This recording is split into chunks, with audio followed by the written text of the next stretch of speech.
Assalamualaikum warahmatullahi wabarakatuh. Nama saya Diana Aini, NIM E 2019-1146. Video kali ini saya akan meringkas tiga materi sekaligus, yaitu materi ekonomi 2 sektor, ekonomi 3 sektor, dan ekonomi 4 sektor. Video ini saya buat untuk memenuhi tugas ujian tengah semester mata kuliah Ekonomi Makro Islam, dosen pengempu Bapak Abdul Wadud Nafis. Langsung saja ke materi. Seperti video sebelumnya, bahwa ekonomi secara teoristis itu terbagi menjadi tiga, yaitu ekonomi 2 sektor, ekonomi 3 sektor, dan ekonomi 4 sektor. Pembahasan yang pertama yaitu ekonomi 2 sektor. Ekonomi 2 sektor atau ekonomi yang tertutup tanpa kebijakan pemerintah ini merupakan ekonomi yang terdiri dari sektor rumah tangga dan sektor perusahaan. Ekonomi 2 sektor sendiri ini merupakan kegiatan perekonomian yang paling sederhana dari analisis ekonomi makro mengenai tingkat kegiatan perekonomian dalam suatu negara. Selanjutnya yaitu aliran pendapatan dalam 2 sektor. Yang pertama, sektor perusahaan akan menggunakan faktor-faktor produksi yang dimiliki oleh rumah tangga.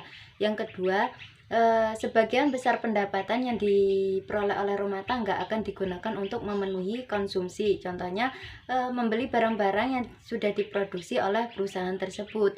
Yang ketiga, sebagian atau sisa pendapatan yang tidak digunakan untuk memenuhi konsumsi tersebut akan ditabungkan kepada institusi-institusi keuangan. Dan yang terakhir yaitu pengusaha yang ingin melakukan investasi akan meminjam tabungan rumah tangga yang telah disimpan oleh institusi-institusi tersebut. Selanjutnya yaitu perekonomian 3 sektor. Sama halnya seperti ekonomi 2 sektor, kalau 3 sektor ini merupakan perekonomian yang meliputi kegiatan dalam kegiatan sektor rumah tangga, perusahaan, dan pemerintah. Perekonomian 3 sektor ini menimbulkan dua perubahan yang sangat penting sebab adanya percampuran tangan dari pihak pemerintah. Perubahan tersebut diantaranya yaitu pemungutan pajak yang dilakukan oleh pemerintah itu meningkatkan pengeluaran agregat di bidang industri dan rumah tangga sendiri. Perubahan yang kedua yaitu pajak memungkinkan pemerintah untuk membelanjakan hasil pajak tersebut dan pembelanjaan tersebut itu bisa menaikkan pendapatan agregat pada perusahaan tersebut. Pendapatan yang dihasilkan oleh rumah tangga bisa digunakan untuk 3 tujuan. Yang pertama ditabung, yang kedua membayar pajak, dan yang ketiga yaitu memenuhi kebutuhan konsumsi.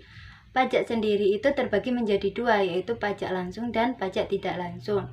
Pajak langsung yaitu pajak yang dibebankan pada diri sendiri dan tidak bisa dibebankan kepada orang lain. Sedangkan pajak tidak langsung yaitu pajak yang bisa dibebankan atau dilimpahkan kepada orang lain. Contohnya ketika kita membeli barang di suatu toko, maka secara tidak langsung kita juga ikut membayar pajak yang dibebankan kepada perusahaan atau toko tersebut. Pembahasan yang terakhir yaitu perekonomian 4 sektor atau perekonomian terbuka.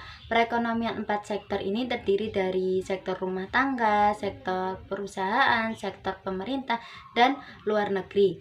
Pengertian dari perekonomian 4 sektor atau perekonomian terbuka sendiri yaitu perekonomian suatu negara yang terlibat luas dalam perdagangan antar negara. Hampir seluruh negara yang ada di dunia termasuk Indonesia itu menerapkan perekonomian 4 sektor atau perekonomian terbuka ini. Fungsi dari perekonomian terbuka sendiri yaitu untuk memperluas pasar dan meningkatkan daya saing produksi dalam negeri.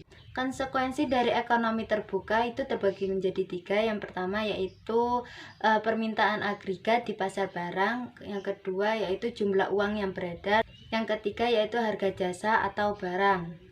Perekonomian terbuka pada sistem ekonomi Islam. Menurut Manan, sesuai dengan prinsip yang telah ditetapkan Islam mengenai perdagangan dan niaga adalah tolak ukur dari sebuah kepercayaan, ketulusan, dan kejujuran. Sedangkan menurut sejarah sendiri, Islam telah membuktikan bahwa Islam sangat menganjurkan adanya perdagangan internasional. Sekian dari saya, semoga bermanfaat. Wassalamualaikum warahmatullahi wabarakatuh.